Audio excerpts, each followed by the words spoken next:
La visibilidad está vinculada con la comunicación y la comunicación yo siempre digo que está vinculada con la escucha. Tiene que haber una cierta generosidad en la comunicación, ¿no? Y es una generosidad de intentar compartir de verdad, intentar que lo que digamos sea útil a los demás.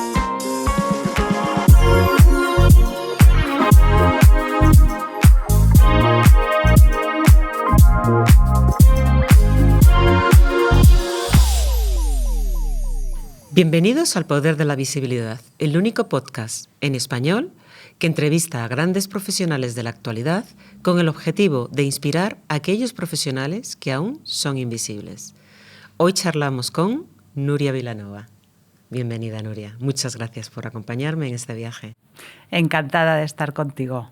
Bueno, pues Nuria, nos conocemos desde hace muchísimo y permíteme que te presente brevemente antes de comenzar la entrevista. Es fundadora y presidente de Atrevia, que es una empresa global de comunicación y asuntos públicos que tienes oficinas ya en 15 países entre Europa y América. Sí. Y lo más relevante de todo esto es que la fundaste con 23 añitos. Y hemos ido abriendo uno a uno, claro. Impresionante, impresionante. Además, eres presidenta y fundadora del Consejo Empresarial Alianza por Iberoamérica, que es una asociación que agrupa a más de 350 presidentes de distintas compañías en Iberoamérica. Eres miembro del Consejo de Administración de empresas como Clarel o SEG. Y tienes varios premios. Voy a citar algunos porque si no nos quedamos sin entrevista, sin tiempo para la entrevista, ¿vale? Premio al Emprendedor del Año por ESIC. También como experta en comunicación ha recibido el premio Máster de Oro del Fórum de Alta Dirección.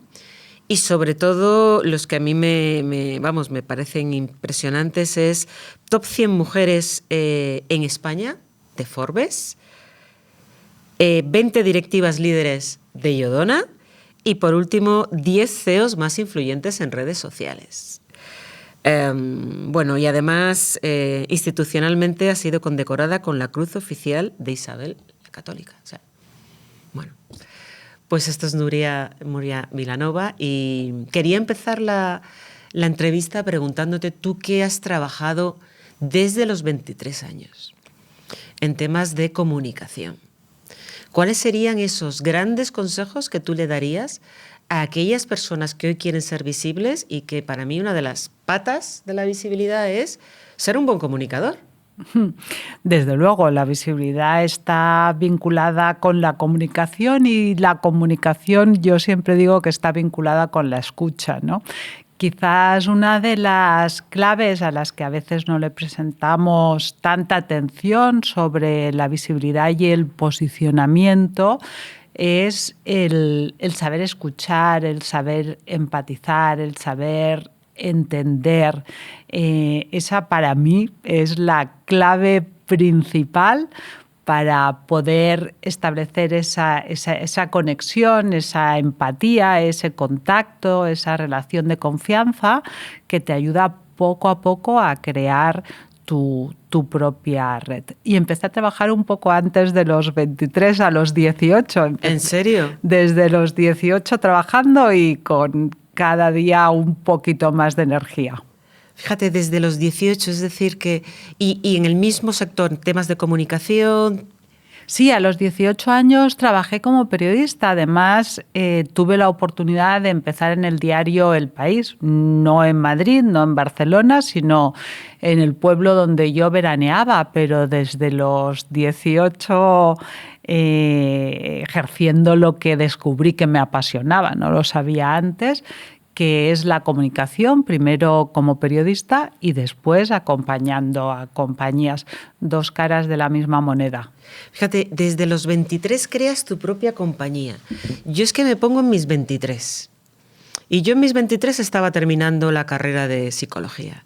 Entonces, ¿qué le lleva a una persona de 23 años? Porque a partir de ahí tu carrera ha sido un continuo a más, y además has tenido todos estos reconocimientos a una excelente trayectoria, ¿no? ¿Qué te llevó con 23 años a liarte la manta a la cabeza y decir, voy a fundar una compañía? Bueno, ha sido todo paso a paso. Si no hubiera empezado a trabajar a los 18, seguramente tampoco habría fundado la compañía al acabar la carrera, también al acabarla a los 23. Y fue simplemente estar abierta a oportunidades. Mientras estudiaba y trabajaba, me iban saliendo clientes, también los buscaba obviamente, y al acabar la carrera tenía los suficientes como para necesitar ayuda y tener que buscar quién me ayudaba. En ese momento me parecía que lo sencillo para buscar quién te ayudara era crear una empresa. Y aquí seguimos. Yo creo que la clave es siempre estar muy abierto a entender y anticipar tendencias y abrazar los cambios, que como siempre digo, para mí es una de mis grandes motivaciones, poder hacer cada día algo diferente a lo que ya sabía hacer el día anterior. ¿Y cuáles han sido las claves de tu visibilidad, Nuria? Si tú tuvieras que decir, oye, porque tú eres una persona visible, una persona conocida, ¿cuáles dirías que son las claves? Si tú tuvieras que darle un consejo a alguien, basándote en tu experiencia, ¿qué le dirías? Pues yo le diría que a veces la clave es entender qué necesitas y a veces convertir la necesidad en virtud, o como yo a veces lo digo, convertir tus monstruos, esos que te dan miedo, que intentas esconder debajo de la cama, sacarlos fuera y abrazarlos, ¿no? Convertirlos en tu proyecto. En mi caso, como comentábamos, como empecé muy pronto, mis monstruos debajo de la cama, que no eran imaginarios, eran reales, era que no conocía a nadie, que nadie me conocía y que sabía demasiado poco, ¿no? Entonces esas tres han sido mis obsesiones, porque eran mis grandes necesidades. No puedes hacer una empresa de comunicación sin que te conozcan, sin conocer a tus clientes o a los que tienen que ser tus partners en los proyectos y sin saber cada día un poco más, ¿no? ¿Y cómo hiciste? O sea, esos tres monstruos, ¿cómo los combatiste? Es decir, ¿cómo hiciste para hacerte un hueco, para hacerte conocida? Porque agencias de comunicación hay muchísimas, ¿eh? Y ese miedo lo puedo visibilizar, ¿no? Porque yo estoy en la parte de consultoría y soy socia fundadora de Talengo, o sea que también tocó empezar desde cero, ¿no? Pero en tu caso, ¿cómo combatiste ese primer miedo de si es que no me conocen? Yo creo que convirtiéndolo en obsesión, esa es la clave, ¿no? Cuando realmente te enfocas en algo y te obsesionas de alguna manera en ello, vas encontrando caminos y abres las puertas.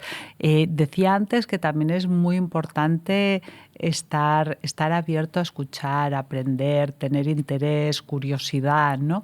Eso te ayuda a ir viendo oportunidades. Pues en el caso de conocer y también crear ese espacio, ser activo, participar en las asociaciones, escuchar y preguntar a las personas de las que crees que tienes algo que aprender. Quizá a mí me ayudó que a los 18 años, como periodista, mi trabajo era preguntar y no tener vergüenza por aquello que preguntas, ¿no? Y a veces pues plantear cuestiones suficientemente abiertas para que pueda surgir un diálogo más fluido que un sí, no o una respuesta concreta, ¿no? Quizá también te diría que para mí una de las grandes claves es que genuinamente, si algo me interesa en la vida, son las personas, por qué somos como somos, qué nos motiva, qué nos mueve, qué nos gusta, qué nos hace reír, qué nos hace llorar, ¿no? Y cuando de verdad te gustan las personas y cuando las tratas, aunque parezca muy obvio, cuando las tratas como personas, cuando no te impone qué cargo tienen, si es muy relevante, o qué cargo no tienen, si no lo es, se te abre un mundo de posibilidades enorme, porque todos estamos, yo creo que abiertos a conectar. Mira, hay dos temas de lo que has comentado que me han resonado y que quisiera hacer un zoom, ¿no? Uno es el tema de las asociaciones, que es parte de comenzar a hacerse network, ¿vale? Y el otro es el no tener miedo a preguntar a aquellas personas que ostentan un cargo alto, director general, presidente, CEO, a los cuales te puede dar un poco a algunos profesionales ¿y yo cómo le voy a preguntar? ¿O cómo le voy a pedir una entrevista? ¿O cómo me voy a acercar a él? ¿No? Empezamos, si quieres, por las asociaciones. ¿Cuál es tu experiencia en cuanto a cómo una asociación te puede ayudar a hacerte un hueco y a hacerte más visible? ¿Tú lo recomendarías? Desde luego, en mi caso, yo no solo empecé la compañía a los 23 años, sino que además a los 23 y unos meses me trasladé de Barcelona a Madrid. Entonces, ni siquiera mi experiencia de los 5 años trabajando como periodista me servía. Tenía que empezar absolutamente de cero, ¿no? Y estar en una asociación y aportar es la clave. O sea, no solo estar, sino aportar, ayudar. Yo creo que la vida es un ejemplo de que recibes dando, ¿no? Y cuanto más das, más recibes, y eso en mi caso se ha repetido siempre, ¿no? Y si alguna vez te sientes defraudado por aquella persona o aquel entorno en el que has ayudado y que consideras que después no ha habido un retorno, ¿no? Pues seguramente te equivocas, porque es la anécdota que confirma la realidad del resto, ¿no? Entonces hay veces que hay personas que dejan de creer por un ejemplo que es un ejemplo, una mala experiencia, ¿no? Una mala experiencia, pero la realidad para mí siempre ha sido esta. También me ha ayudado muchísimo, muchísimo el dar conferencias, el participar en clases, porque te ayuda de doble manera. Por un lado, te ayuda a organizar tu conocimiento. A veces ni siquiera sabes que lo tienes. Muchísimo. Yo soy profesora en varios sitios y te ayuda muchísimo. Claro, sí. Te ayuda a organizar lo que sabes y a profundizar en lo que sabes, ¿no? Al prepararte las clases. Te enriquece cuando tienes el intercambio con las personas y después generas vínculos a largo plazo, porque cuando alguien le has abierto algún mundo de conocimiento, de experiencia, de algo que no sabía, se acuerda a veces durante años, ¿no? Y sí, es muy bonito. Genera una relación muy especial cuando alguien te recuerda de una clase que diste hace tantísimo tiempo, pero que en ese momento le fue útil porque le planteó algo que hasta entonces pues no había tenido encima de la mesa. Fíjate, lo que has comentado antes de las asociaciones, de no solamente estar, sino aportar, me trae a la cabeza una frase muy célebre, que ahora mismo no recuerdo de quién es, pero que es muy bonita, que dice: ofrece aquello que más quieres y te será devuelto con creces. Pues no sé de quién es la frase, es preciosa pero esa me frase. Parece muy adecuada. Es muy adecuada para lo que estabas comentando. Según lo estabas diciendo, estaba diciendo, mira, es que esta frase va de cajón, ¿no? Pero fíjate, has comentado que has dicho dar clases y estar en conferencias. Pero claro, para mí, piensa en alguien que está empezando a trabajar su visibilidad. Entonces, estás empezando a trabajar tu visibilidad, estás empezando a escribir algo en LinkedIn, estás empezando a postear, pero el salto a que te llamen para conferenciante es así, ¿eh? No es tan grande. Yo, uno de mis trucos en mi vida... Venga, comparte. Ha sido, y ahora estamos todavía al inicio del año, todos los principios del año, no decidir qué iba a hacer, porque a veces eso se convierte en buenas intenciones, ¿no? Pero vacías, porque no eres capaz de incluirlo en tus rutinas y sobre todo porque no eres capaz de liberar tiempo para hacer cosas nuevas. Entonces, mi obsesión siempre ha sido ganarle un poco de tiempo al año anterior. Y mi lista no era lo que iba a hacer nuevo, ¿sí? sino que mi primera lista es qué iba a dejar de hacer, ¿no? Y eso me liberaba tiempo. Voy a dejar de dar clases. Todavía doy conferencias, pero no voy a dar clases. Voy a dejar de hacer presupuestos. Sí, voy a reuniones, pero... En fin, me iba definiendo mi lista de las cosas que iba a dejar de hacer, ¿no? Y, por ejemplo, antes de poner en la lista, que eso ya lo he dejado, ¿no? El dar las clases, aunque sí participo en congresos y conferencias, pero había dado muchas clases de cómo gestionar una crisis, de cómo hablar ante los medios, de cómo dar charlas. Y en las de cómo responder a entrevistas a medios, yo siempre decía, no digas que no a las entrevistas más pequeñas de esa radio que apenas tiene audiencia, de ese medio de comunicación, da igual, de estudiantes, porque todo te sirve para practicar, para aprender, para reforzar, ¿no? Hay un reforzamiento siempre positivo que es el de ya haberlo hecho, ¿no? Entonces yo creo que cualquiera encontrará más oportunidades de las que a veces piensa, ¿no? Y si quien nos escuche cree que no es así, yo le diría que haga su lista de las veces que ha dicho que no. Y a lo mejor ha dicho que no a pronunciar un brindis en familia, a levantar la palabra, la mano en una clase. O sea, sí hay oportunidades a las que decimos que no, ¿no? Y cuando tú cuando te impones un cambio, la obsesión que siempre digo y que nos tiene que acompañar, cada una de las oportunidades te abre dos más. Y te también has comentado el tema de que tú has formado en temas a portavoces, a cómo contestar entrevistas. En la parte de formar a portavoces, para ti, ¿qué es lo más relevante de un portavoz? Sé que antes has comentado la importancia de saber escuchar, ¿vale? Es que eso es súper relevante porque es cuando ajustas realmente tu mensaje a lo que el otro tiene como necesidad, ¿no?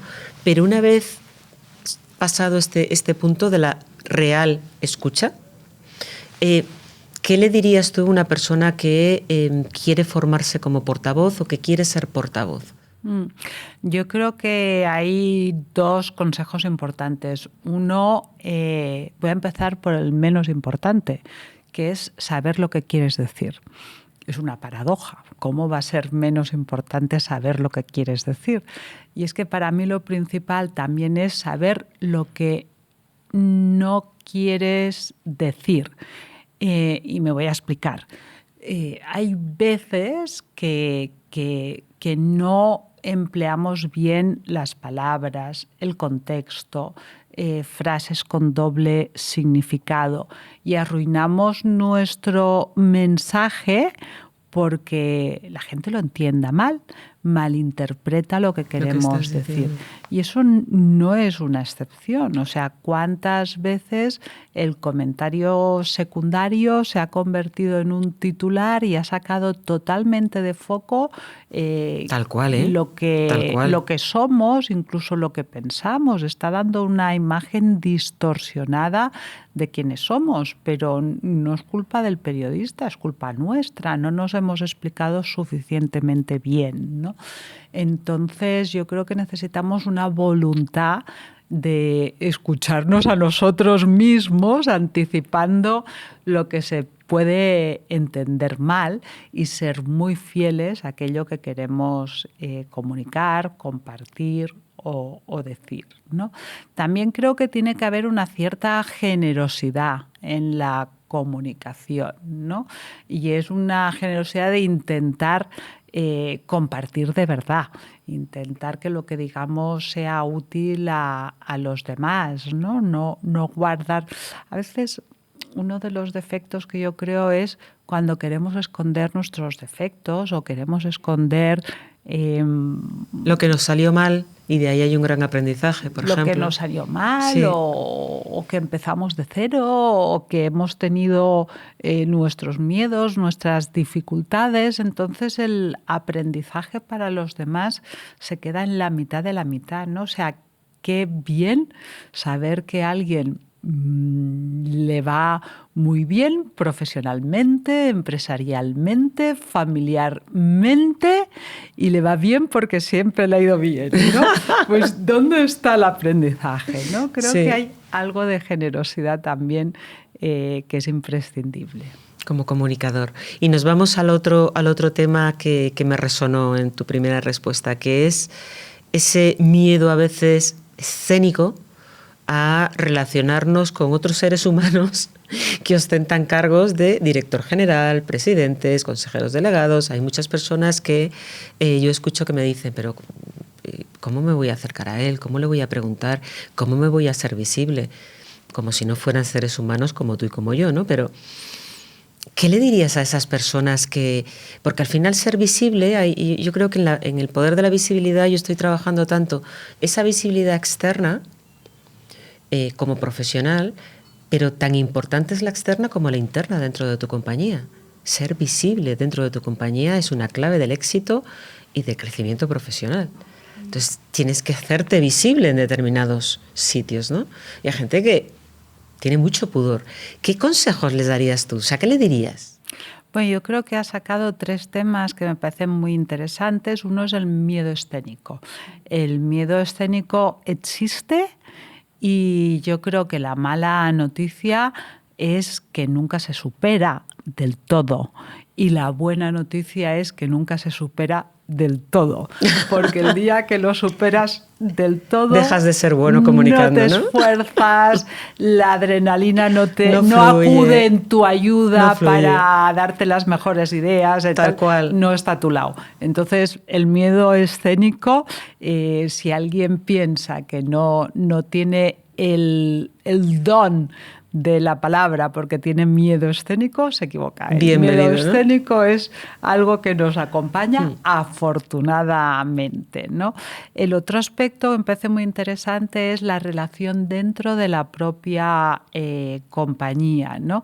Yo creo que la relación dentro de la propia compañía tiene una característica, y es que es difícil impostar todas las horas, todos los días, ¿no? Entonces ahí es muy importante ser real, ¿no?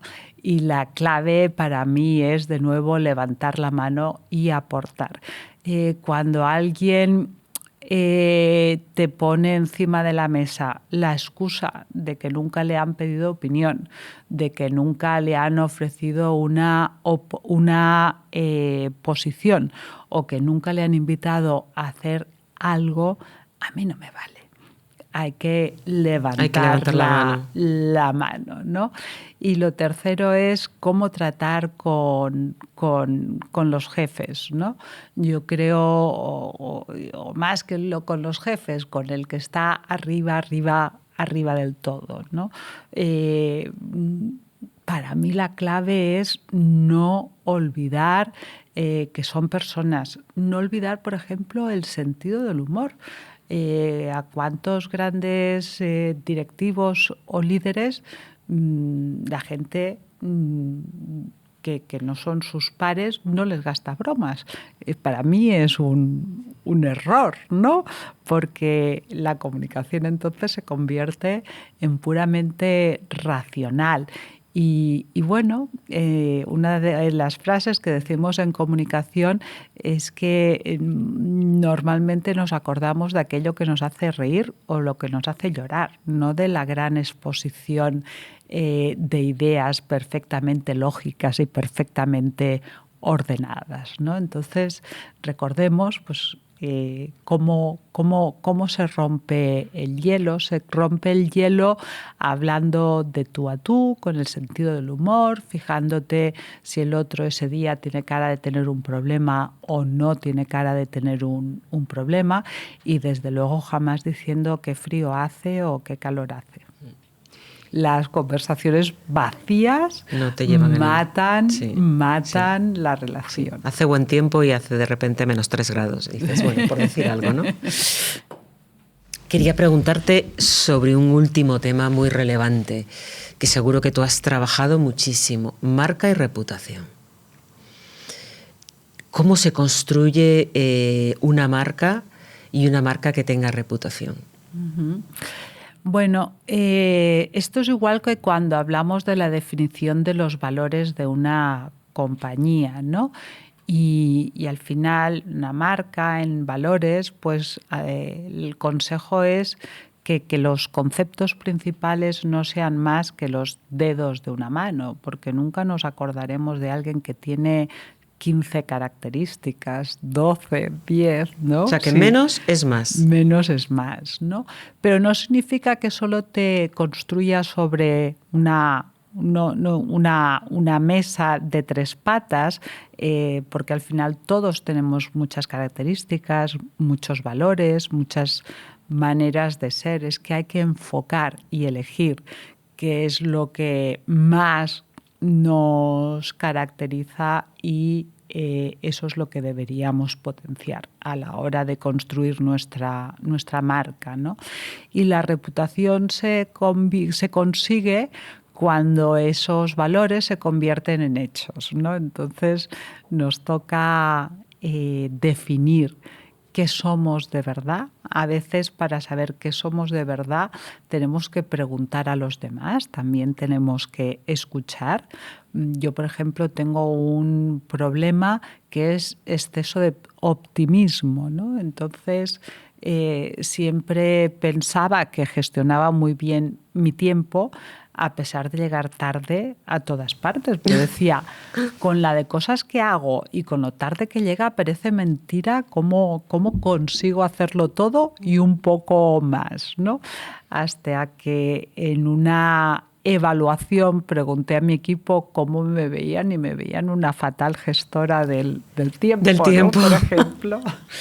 Entonces, bueno, ahora llego un poquito más puntual gracias a eso, y soy consciente que no soy la mejor, que trabajo muchísimo y seguramente más que muchas personas, pero que no soy quien mejor gestiona el tiempo, ¿no? Entonces, al final necesitas saber tus características por lo que tú conoces de ti mismo, pero también por lo que ven los demás, y te ayuda mucho a entender qué ven los demás de ti. Para eso hace falta, como decía al principio, ¿no? Comunicar es escuchar. Sí, preguntar y escuchar, tal cual.